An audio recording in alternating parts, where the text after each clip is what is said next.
It's the last day of November 2012, and good evening and welcome to KTN Prime. Well, it's been a tough day for many commuters in Nairobi and many parts of the country.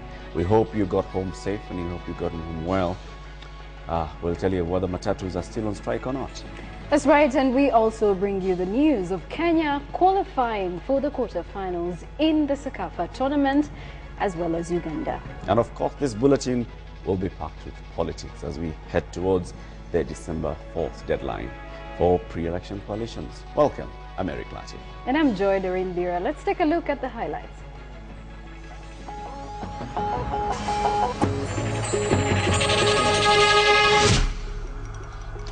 On or off, matatu strike, chaos and confusion. Not so fast, presidential hopefuls face new integrity case. Horrors of Mau Mau, damning new report unleashed in the UK. Baraza, well, cuts it, and then rubbers on him, finds the back of the net. Kenya thumps Ethiopia to storm into the Sekafa last 8.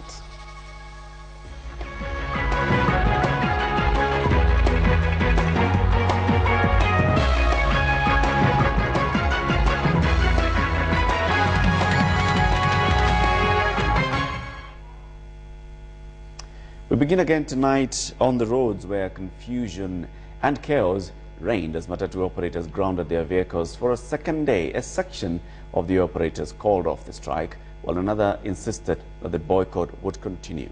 And now 2 legislators from Nairobi have filed a petition in court seeking a suspension of the controversial new traffic law due to take effect starting tomorrow, December 1st. KTN Sophia Wanuna reports on the day-long distress for commuters as well as the confusion that is yet to end. In Naivasha, chaos erupted early morning as the matatu strike entered day 2. Here, police officers were forced to shoot in the air to disperse around a crowd who had barricaded the roads. In Nairobi's Donholm estate, stranded passengers. Nimekuwa hapa tanzia saa 1, sasa hivi ni saa 4. Kwa hivyo ni karibu masaa 4 nikiwa tu hapa. However, some operators took advantage of the situation to continue operating, albeit at a higher fare. Sa matatu zimekuja, bachafa yenye wanalipisha ni mingi sana. Sababu maybe ukiangalia hapo awali tulikuwa tunalipisha kitu kama 20 bob ama 30 bob.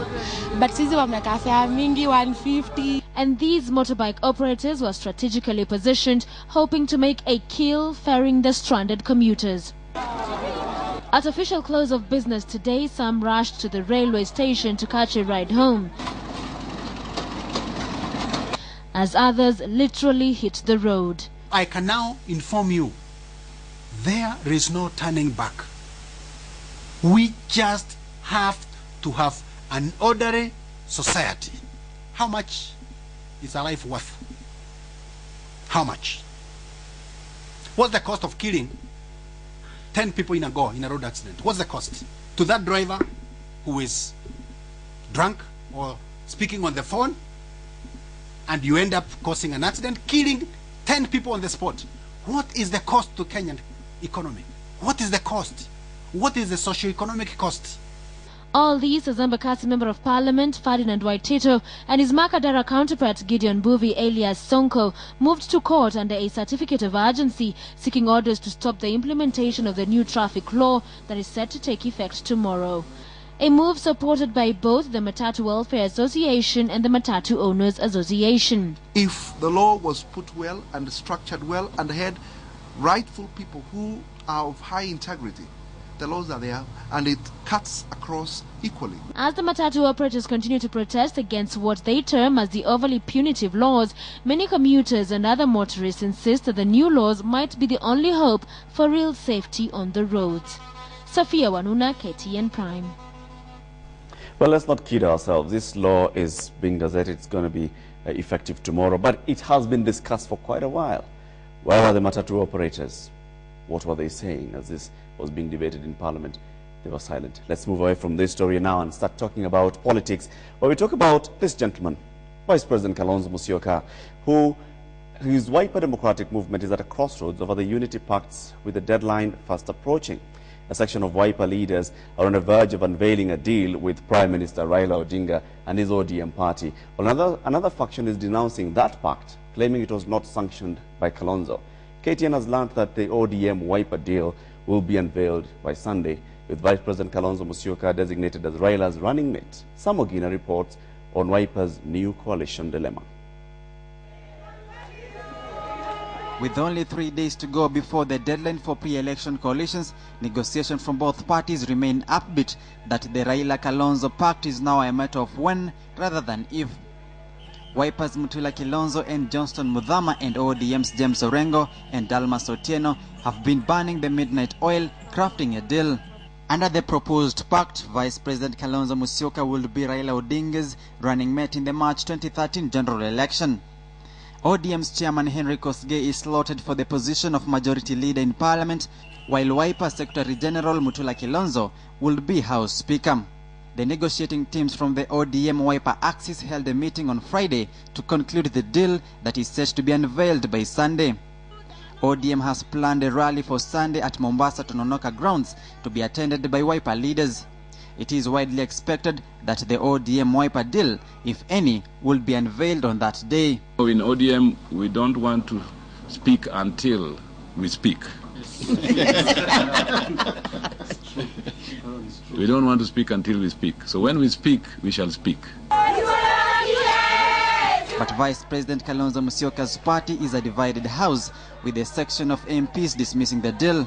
The splinter group that is pushing for an alliance with the Deputy Prime Minister Musalia Mudavadi claims the talks with ODM were not sanctioned by the Vice President. Chama sio sisi kwenda huko atupatie namba 2, ni wao kuja kwetu tunawapatia namba 2. That is the only negotiation. Kwa hivyo mambo ya kutumia panya route hiyo tumesema hakuna. The group led by Yatta MP Charles Kilonzo says Kalonzo's deal with Mudavadi is as good as sealed, awaiting signing on Monday. The alternative deal will have Mudavadi as the presidential candidate and Kalonzo as his running mate. In the second scenario, the technical teams are also toying with the idea of Mudavadi playing second fiddle to Kalonzo Musyoka. Sources close to Kalonzo say the Vice President is expected back in the country Friday from Malaysia on official duty and is set to meet with Mudavadi upon arrival. But despite dangling the running mate slot at the Vice President, ODM is said to be actively courting its former Deputy Party leader Musalia Mudavadi. Musisao, hii chama ndio alikuwa anaita sisi punda. Tasema ati farasi ni wawili, wale wengine ni punda. Sasa kama sisi ni punda, utafunga farasi na punda? Wao ndio walikuwa wanasema sisi ni watermelon. Wao ndio walikuwa wanasema sisi ni warembo.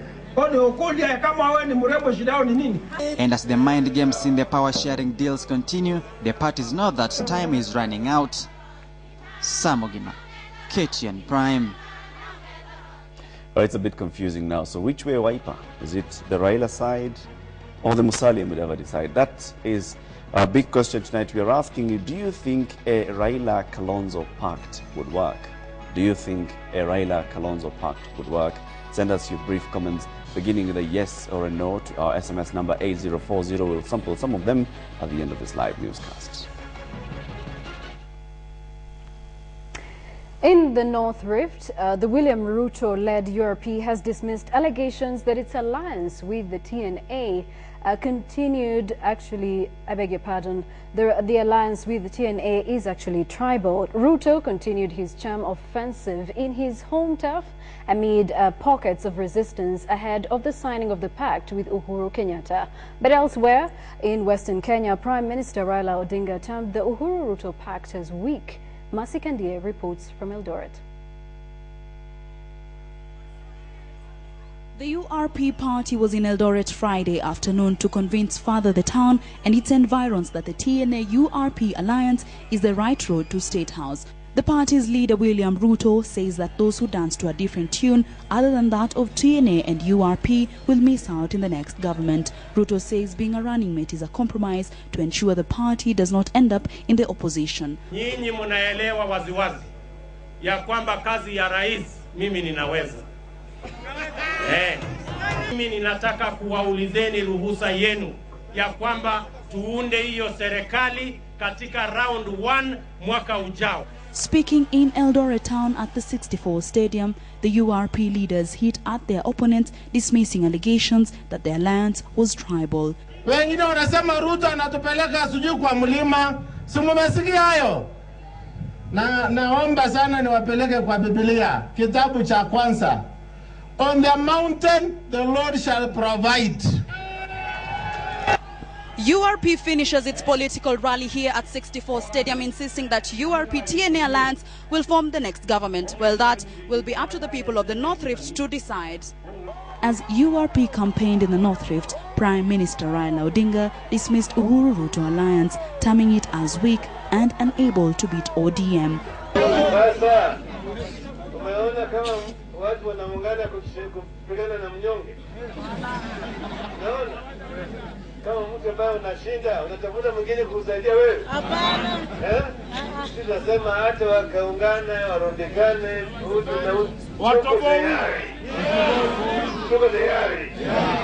The PM was speaking while he visited Teso region. Presidential aspirant Peter Kenneth, who remains non-committal on alliances, was campaigning in the counties of Samburu and Isiolo, where he called for issue-based politics. Masikandia for KTN in the county of Uasin Gishu. We'll stick to the politics, but to the courts now, where lobby group Public Corruption and Governance Watch has filed a new integrity case, putting a fresh roadblock in the path of 5 presidential candidates. The application came barely 24 hours after a similar case against Deputy Prime Minister Uhuru Kenyatta and Eldoret North Member of Parliament William Ruto was dropped. KTN's Eric Njoka with the details. The fresh petition filed by Charles Ndungu Mwangi from the Public Corruption and Governance Watch questions the integrity of Raila Odinga, Uhuru Kenyatta, William Ruto, Kalonzo Musyoka and Musalia Mudavadi in their bid for the presidency for various reasons, ranging from Raila's involvement in the 1982 coup to Kalonzo's alleged involvement in land grabbing. In another suit filed earlier in the day, Ndungu Wainaina of the International Center for Peace and Conflict is urging the court to bar politicians with criminal cases from seeking elective office, including that of president, vice president, governor, senator, and even member of parliament. On Thursday, Uhuru and Ruto got a reprieve after a petition questioning their eligibility was withdrawn.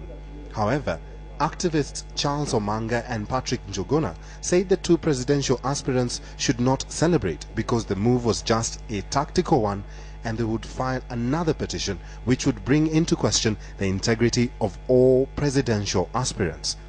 Uhuru and Ruto are among members of parliament facing charges in court. Others include Embakasi Member of Parliament Ferdinand Waitito, Gatundu North Member of Parliament Clement Waifara, Galola Member of Parliament Dado Godana, and Naivasha's John Mututho. Citing Chapter 6 of the Constitution on Leadership and Integrity, the petitioners argue that allowing the 2 to vie for top office would be a recipe for chaos and would perpetuate the culture of impunity in the country, given that they are charged with crimes against humanity at the ICC. The petitioners in both cases have argued that if the 2 were committed to trial after the election, they would bring the country to disrepute. Eric Njoka, KTN Prime. In the United Kingdom, newly declassified documents have revealed the horror of how 11 Mau Mau detainees were beaten to death at the Hola prison by colonial warders. The documents further point to a colonial cover-up of the murder in the Coastal concentration camp in the 1950s. And as KTN's Dennis Onsarigo now reports, the documents are likely to give fresh ammunition for Mau Mau veterans seeking compensation from the British government. The documents came as the latest twist in the gripping legal drama in which Mau Mau war veterans are demanding compensation from their former colonial masters for the atrocities committed during that period. The documents reveals the horror of 11 detainees tortured to death in Hola. The detainees had complained of being treated like slaves as they worked on the irrigation scheme. They were also distressed about bad food and squalid living conditions in the infamous concentration camps in present-day Tana River County.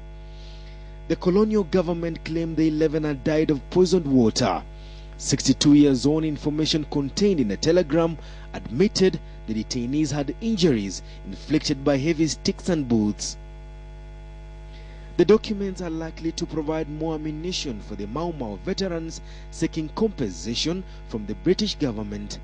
In September, a court in England ruled in favor of the 3 veterans, allowing them to proceed with their legal claims. The UK government had conceded that torture was carried out during the colonial rule, but denied the British government was liable and promised to appeal the court's verdict. Thousands of Kenyans died during the Mau Mau uprising. The few that remained appear determined in seeking a permanent closure of a dark chapter in Kenya's history. Denson Sarigo, KTN Prime. Let's stay in the corridors of justice. And former Tourism Permanent Secretary Rebecca Nabutola, as well as former Kenya Tourism Board Managing Director Achieng' Ngonga, have finally been released on cash bail. High Court Judge Mbokoli Msaka released the 2 former public servants and a businessman, Duncan Muriuki, on a $500,000 cash bail each, pending their appeal. The 3 are seeking to overturn a September conviction that found them guilty of conspiracy to defraud the government over 8 million shillings. In the September ruling, Nabutola was sentenced to 4 years in prison and a fine of 1 million shillings or 2 more years in jail. Ngonga got 3 years and 1.5 million shilling fine or 2 extra years in jail. The tour operator, Muriuki, was sent to jail for 7 years and was required to pay a fine of 17 million shillings or serve 10 years if he defaulted on the fine. Now they have already served 2 months in jail. And now across the borders, Kenyans living abroad are angered by the news that they may not be voting in the forthcoming elections despite numerous assurances in the past by government officials and the IEBC.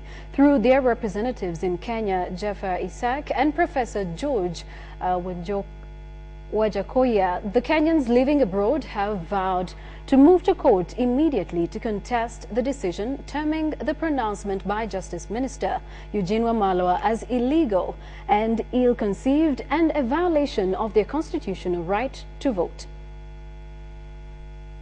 We condemn it to the highest term possible.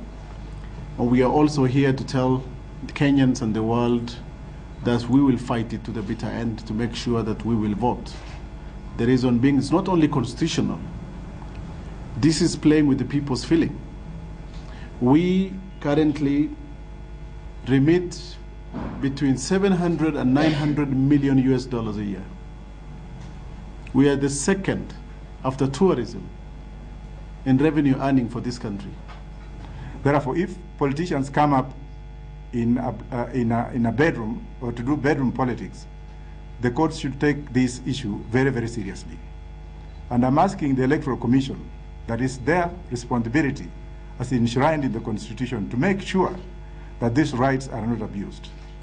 What Eugene Wamalwa has done and the cabinet is non-coherent, and in terms of accountability, it holds no water as far as law is concerned.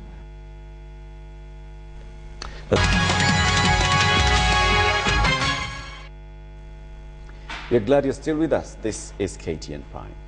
In more news, nurses across the country are vowing to go ahead with their strike on Monday despite denial by Kenyatta National Hospital and government officials. But a group of labor organizations led by the Union of Kenya Civil Servants have dismissed the strike call as illegal. Mula Kivila reports on the looming crisis. 2 weeks ago, nurses countrywide gave the government a 2-week ultimatum to meet their demands for recognition and increased allowances, failure to which they were resolved to taking an industrial action. And with only 2 days to the 3rd of December 2012, the set date for the strike, which could involve over 60,000 nurses countrywide, they are seemingly not about to change their mind.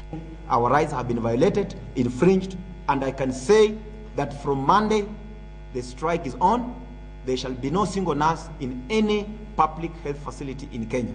Top on the list of their demands was for the government to register their union, stating that this matter had been put on hold by the government for over a year now, a delay they say has since never been accounted for. It's an appeal, and it's painful that people would like Kenyans to die than grant us something very simple as a certificate.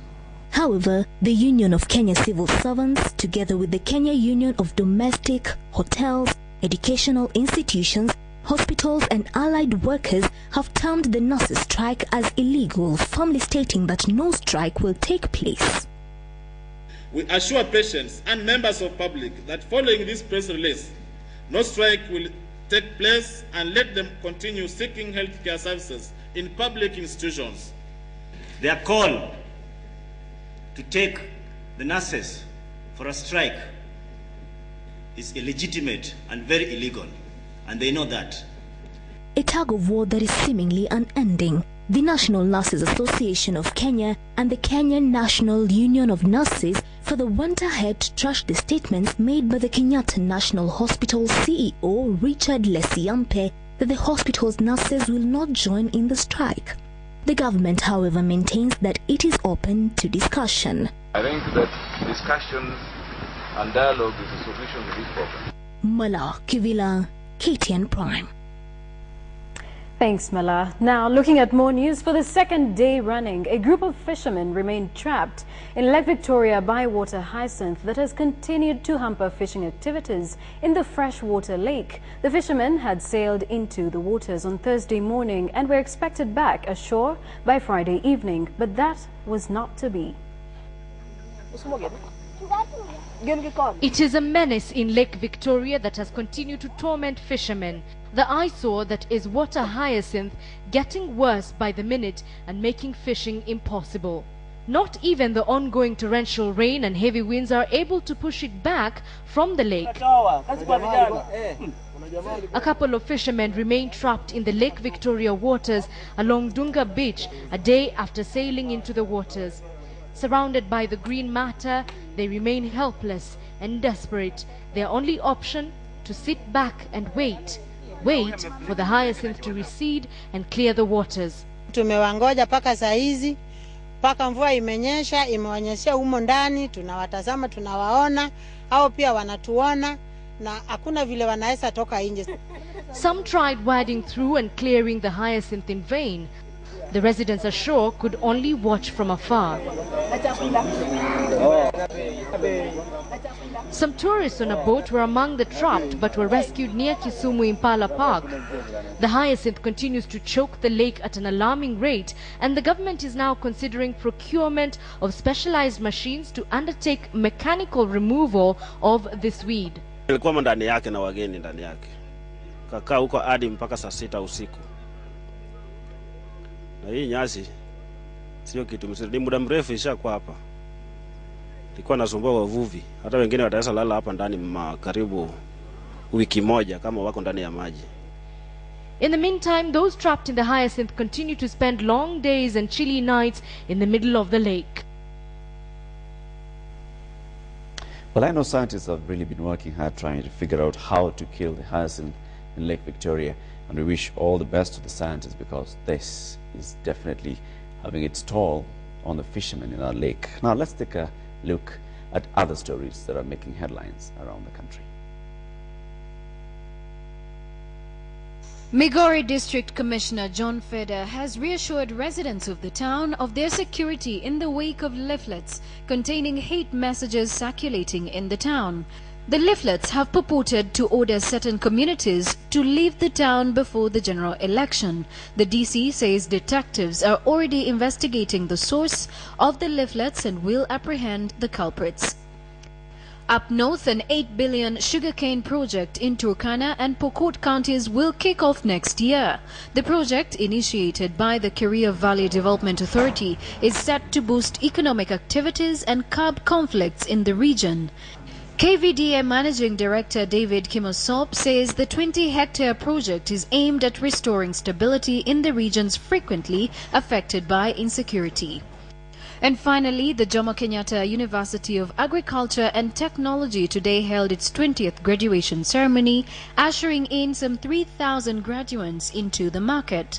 The university says its graduates are ready to face the changing job market. The numbers, however, still reflect a continuing trend of gender disparity, with only 1/3 of the graduates being female.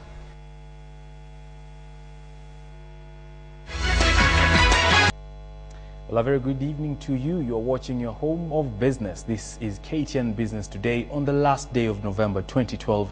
My name is Boni Tunya. We'll start with matters of TV now. Residents of Nairobi have up to the end of December to acquire digital set-top boxes as the government plans to switch on digital signals. The rest of the country will, however, then be switched on gradually. Philip Keitani has that story. Kenya has been making a well-calculated transition to digital television with a self-imposed date of December 2012.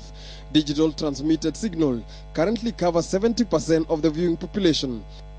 The move by CCK to start with Nairobi before the rest of the country is meant to help identify challenges with the migration before rolling out to other parts of the country. This decision is informed by the fact that the government has invested heavily on the infrastructure, as well as the other operators invested heavily, meaning that further delays in the migration would be very costly to the government. We know very well that with these 4 million homes, it might be very difficult to know the exact nitty-gritties that might be in those homes. So what we are dealing with is a generalization, but in some circumstances, certain specific aspects may arise.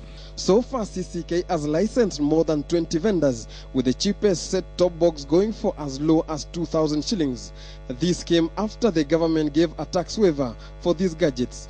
The regulator also promised Kenyans that they will be able to receive more free-to-air channels, with the number currently standing at 20. We are not afraid to take this bold step. At least at this point in time, we can have quite a number of people who would be able to afford the set-top boxes in Nairobi.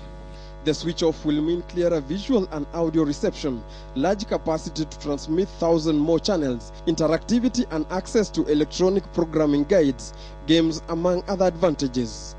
Philip Keitani for KTN Business Today. And now for some good news. Kenya's month-on-month inflation rate has slowed down to 3.25% compared to 4.14% observed in the month of October.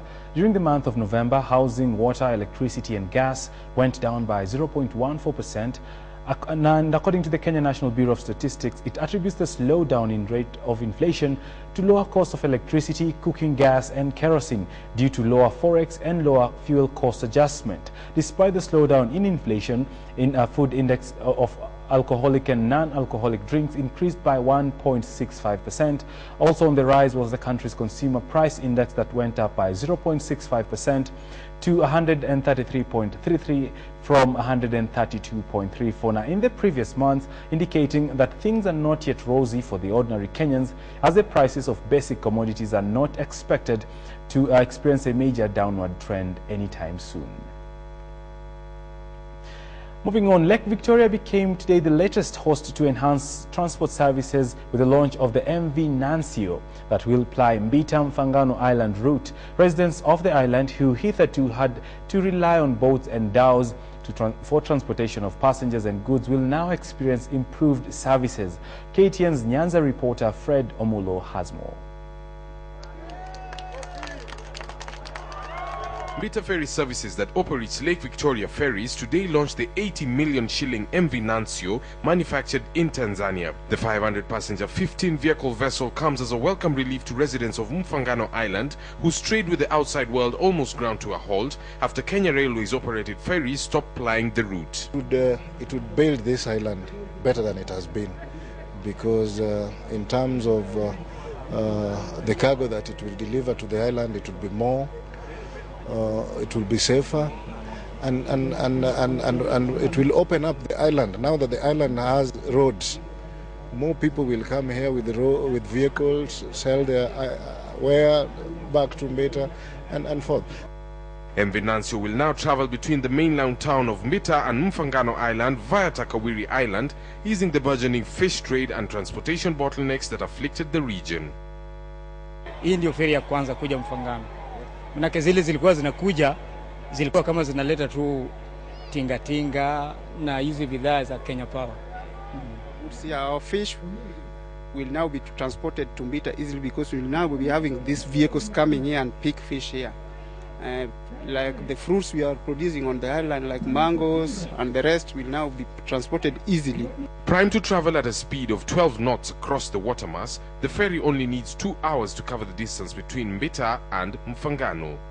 And we are also sure that it shall also improve the transport system within the island, because now those who have vehicles can basically come with their vehicles and transport people within the island. So Mfangano Island would be more accessible because initially we didn't have a car because there was no way it could be brought here. Also on display was MV Kipepeo that serves as a key tourist ferry, especially around Kisumu City. The launch of MV Nancio is bound to produce a grand boost in intralake trade. Together with MV Kipepeo, the two vessels are also going to touch the leisure industry in the Western tourism circuit.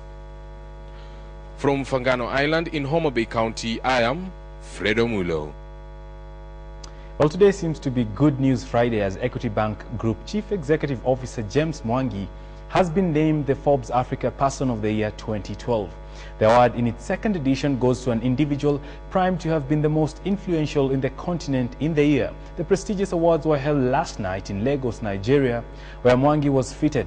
Mwangi was listed alongside Chairman of Dangote Group Alhaji Aliko Dangote, former Managing Director United Bank for Africa Tony Elumelu, Joyce Banda, President of Malawi, and Stephen Saad, the co-founder of Aspen Pharmaceuticals. Best known for transforming Equity Bank from a building society, Mwangi had earlier in the year won the Ernst & Young Entrepreneur of the Year Award 2012, as well as Africa's Innovation Leader of the Year Award in 2012.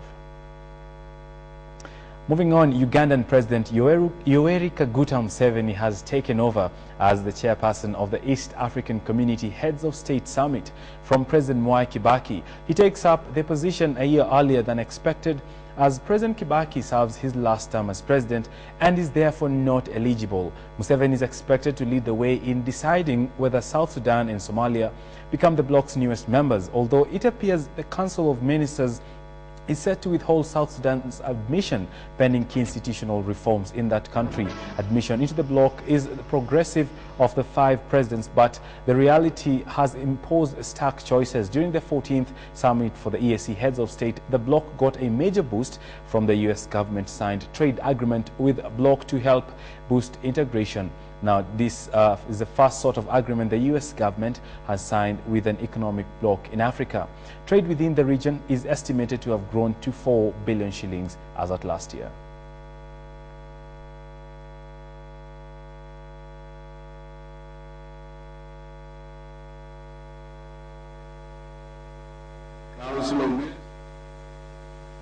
Market numbers coming up in the Financial Markets Review.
That's all from the KTN Business Desk. My name is Boni Tunya. Let's meet in December.